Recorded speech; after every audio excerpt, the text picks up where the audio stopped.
Hello everyone, আসসালামু আলাইকুম। জুমা মোবারক। আমি গোসল করে এসে এই সুন্দর শাড়িটা পরলাম, দেখতেছি আমাকে কেমন লাগে। আজকে আমার একটা দাওয়াত আছে, আমি আজকে রাত্রে একটা অনুষ্ঠানে যাব, সেখান থেকে আমি যাব হচ্ছে যে মাওয়া। তো এই শাড়িটা আমি 2-3 দিন আগে হয়েছে কিনছি, এখনও পরা হয় নাই। তো এটার ব্লাউজ আমার এখনও বানানো হয় নাই, তবে কালোর মধ্যে গোল্ডেনের সুতা দিয়ে, জড়ি সুতা দিয়ে কাজ করা আমার এই সুন্দর ব্লাউজটার সাথে আমি এটা পরলাম, দেখতেছি আমাকে কেমন লাগে। জাস্ট তোমরা আমাকে বলবা, তোমরা যেটা বলবা সেটাই আমি পরবো আজকে। তো এই জন্য ভিডিওটা আমি এই মুহূর্তেই আপলোড করে দিব।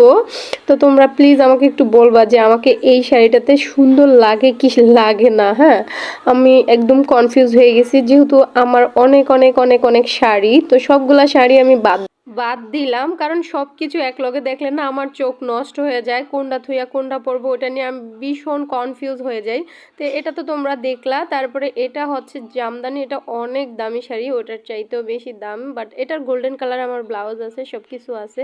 কিন্তু এটাকে কেমন লাগছে, এটাও অনেক সুন্দর একটা শাড়ি।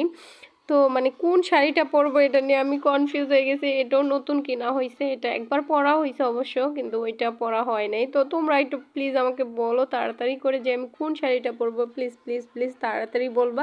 সবাই ভালো থাকো, আল্লাহ হাফেজ।